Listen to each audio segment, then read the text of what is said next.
ओवैसी को फ्लावर समझा है क्या? फ्लावर नहीं, फायर है फायर। बीजेपी आ जाएगी, बीजेपी आपको खा जाएगी। मोदी, तेरे राज में तो सारा हिंदुस्तान अब खतरे में है। ये हालत तुमने लाकर कर दी है, छोड़ दी है। लश्कर तैयार है, फौज तैयार है, सिर्फ सिपह सालार के हुक्म के इंतजार में है। अलग अलग चेहरे, अलग अलग बयान, अलग अलग सियासी रोल, लेकिन सबका मकसद सिर्फ एक, अज़दुद्दीन ओवैसी को सियासी मैदान का हीरो बनाना और मजलिस के सियासी मुकद्दर को संवारना। यही टास्क है ओवैसी के इस वजीर लश्कर का, जिसमें पहला नाम अज़दुद्दीन ओवैसी के भाई अकबरुद्दीन ओवैसी का आता है। जब ओवैसी हैदराबाद से बाहर होते हैं तब अकबरुद्दीन हैदराबाद का जिम्मा संभालते हैं। ओवैसी के दूसरे वजीर लश्कर का नाम है वारिस पठान, मजलिस के राष्ट्रीय प्रवक्ता हैं, लेकिन इनकी जिम्मेदारी दलित मुस्लिम गठजोड़ को मजबूत करने की। तीसरा नाम महाराष्ट्र के औरंगाबाद सदर से AIMIM सांसद इम्तियाज जलील का है, जो वारिस पठान के साथ मिलकर महाराष्ट्र से लेकर मजलिस को मजबूत करने में जुटे हैं। चौथा नाम शौकत अली, जो यूपी में AIMIM के प्रदेश अध्यक्ष हैं। पांचवा नाम नजमा फातिमा, यूपी में AIMIM की महिला विंग की प्रदेश अध्यक्ष हैं। जिम्मेदारी महिला मुस्लिमों को पार्टी से जोड़ने की। पांचवा नाम बिहार के अख्तरुल ईमान का है, जो बिहार से बंगाल तक AIMIM का जनाधार बढ़ाने में जुटे हैं। सेना के बिना सेनापति नहीं हो सकता और ओवैसी की टीम का ये हर चेहरे उनकी ताकत बने हुए हैं। ओवैसी के लिए माहौल कौन बनाता है, कैसे सियासी मैदान तैयार होता है, ओवैसी कितना बोलेंगे, क्या क्या बोलेंगे, कैसे बोलेंगे, कहां पॉज लेंगे, कहां जोर देंगे, ये सब कुछ पहले से स्क्रिप्टेड होता है। ये सब पहले से फाइनल होता है और इस प्लान को एग्जीक्यूट करने के लिए उनके सिपह सालारों की एक टीम, जिसमें सबसे पहला नाम है अकबरुद्दीन ओवैसी का।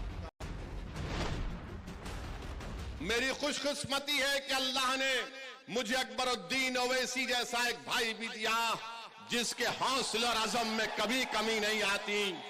मैं शुक्रिया अदा करता हूं अकबर की दीवानगी का, उसकी जिद का, कि अकबरुद्दीन ओवैसी आज अकबरुद्दीन ओवैसी का साथ है।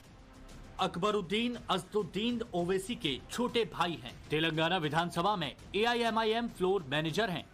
अकबरुद्दीन के जिम्मे सियासी कामों के अलावा पार्टी की तरफ से चलाए जा रहे स्कूल कॉलेजों की जिम्मेदारी भी है। चैलेंज करता हूं, आओ, वो बीजेपी वाले पूछते हैं कि मजलिस क्या कर रही है। 14 स्कूल है जहां पे 15,000 बच्चों को मैं फ्री पढ़ा रहा हूं। क्या तुम्हारा मोदी एक बच्चे को फ्री पढ़ा रहा है? कोई है हिंदुस्तान में? लेकिन अकबरुद्दीन AIMIM को मुसलमानों का हमदर्द साबित करने के लिए हिंदुओं के खिलाफ नफरती बयान देने की हदें पार कर जाते हैं। अरे हिंदुस्तान, हम 25 कौड़ है ना, तुम 100 कौड़ है ना, ठीक है। तुम तो हमारे से इतने ज्यादा है, 15 मिनट के लिए पुलिस को हटा लो, बता देंगे किसमें हिम्मत है, कौन ताकत है। अकबरुद्दीन के बाद ओवैसी के दूसरे नंबर के वजीर लश्कर हैं महाराष्ट्र के वारिस पठान। अभी तो सिर्फ शेरनियां बाहर निकली है और तुम्हारे पसीने छूट गए, और समझ लो अगर हम लोग साथ में आ गए तो क्या होगा। 15 करोड़ है मगर 100 के ऊपर भारी है, याद रख लेना ये बात। तेवर अकबरुद्दीन ओवैसी जैसे ही और मकसद मुसलमानों को उकसाकर पार्टी के करीब लाना। पेशे से वकील वारिस पठान AIMIM के राष्ट्रीय प्रवक्ता हैं। मुंबई के भाईखला विधानसभा से विधायक भी रहे। टाडा आरोपित को मेडिकल आधार पर जमानत पर रिहा कराने वाले पहले वकील रहे। तो वहीं 1993 मुंबई बम धमाके के आरोपित का केस भी लड़ा। अब महाराष्ट्र से लेकर यूपी तक जय भीम और जय मीम का नारा लगाकर मजलिस को मजबूत करने में जुटे हैं। देख लो पंजा छाप, आपने कहा था ना कि शेरवानी को मालवनी में घुसने नहीं देंगे। आज माशाअल्लाह शेरवानी सर पे टोपी नालायन पाक वाली पहन के आपके बीच में शेर आया हैदराबाद से। मजलिस का शेर, एक गीदड़ भपकिया देना बंद करो। हम लोगों को मजलिस किसी के बाप से न डरिए, ना कभी घबराएगी, न डरे ना कभी डरेंगे किसी से। हमारे इलाके में नहीं आएंगे। अरे इलाके कुत्ते बिल्लियों के होते हैं राजा, शेर है, शेर रखे हिंदुस्तान में दहाड़ता है। AIMIM के इन सपा सालारों के आगे ओवैसी रहते हैं, इनके पीछे भी ओवैसी की तस्वीर रहती है और ये नेता रहते हैं बीच में। महाराष्ट्र में AIMIM के प्रदेश अध्यक्ष और सांसद इम्तियाज जलील भी ओवैसी की सीक्रेट ब्रिगेड के अहम किरदार हैं। औरंगाबाद का नाम बदलने का लगातार विरोध कर रहे हैं। बड़ा फड़फड़ा रहे हैं मेरे शहर का नाम बदलकर, बड़ा कूद रहे हैं, तीनों डांस कर रहे हैं। देवेंद्र बोलता मैंने करा, तो एकनाथ कहता नहीं मैंने करा, और जिसका नाम और निशान दोनों मिट गए वो बोल रहा मैंने करा। इम्तियाज जलील औरंगाबाद शहर के अंदर पैदा हुआ है और इंशाअल्लाह औरंगाबाद शहर के अंदर ही मरेगा इम्तियाज जलील। पठानों को रोकना बहुत आसान बात नहीं है। इम्तियाज जलील औरंगाबाद सदर से सांसद हैं। राजनीति में आने से पहले पत्रकारिता कर चुके हैं।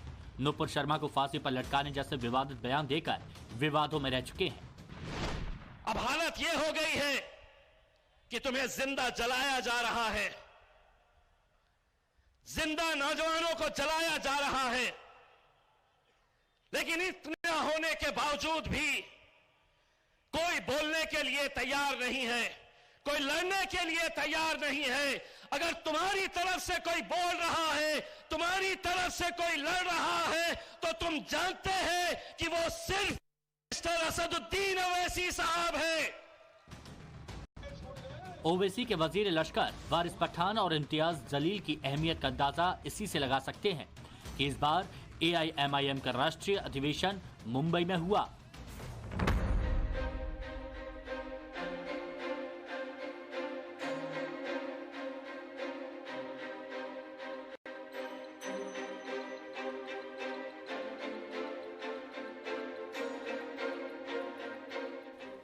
क्या आप गले काटना चाह रहे? कितनों को काटेंगे बताओ आप? और आप ये समझ रहे हैं कि मुर्गी के बच्चे अपनी गर्दन को पेश कर देंगे चाकू के सामने? किसकी मां जनी हमारा गर्दन काटा जा सके बताओ हमको? कौन है वो जो हमारी गर्दन काटना चाहता है? बताओ, मैदान और वक्त मुकर्रर करो, हम भी देखना चाहते हैं।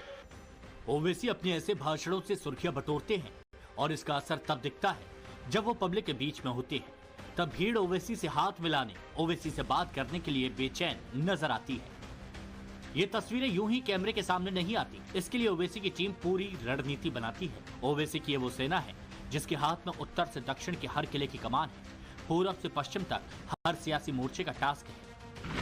ओवैसी के सिपह सालारों में शौकत अली के पास देश की सबसे ज्यादा लोकसभा सीटों वाले उत्तर प्रदेश की जिम्मेदारी है, लेकिन शौकत अली यहां बीते विधानसभा चुनाव में AIMIM का खाता तक नहीं खुलवा सके।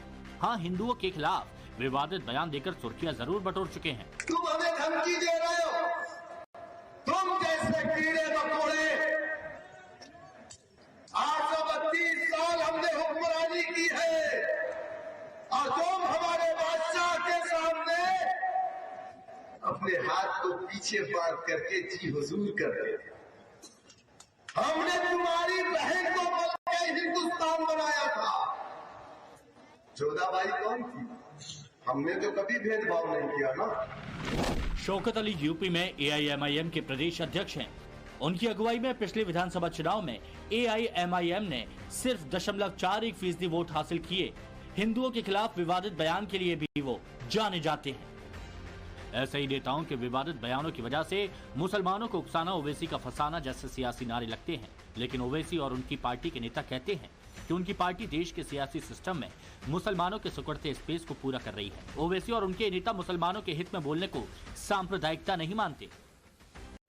मकसद सिर्फ मुसलमानों का अपना नेता तैयार करना ही नहीं, बल्कि मजलिस को मुसलमानों का सच्चा हिमायती साबित करना भी है और इसी मिशन में जुटी है ओवैसी की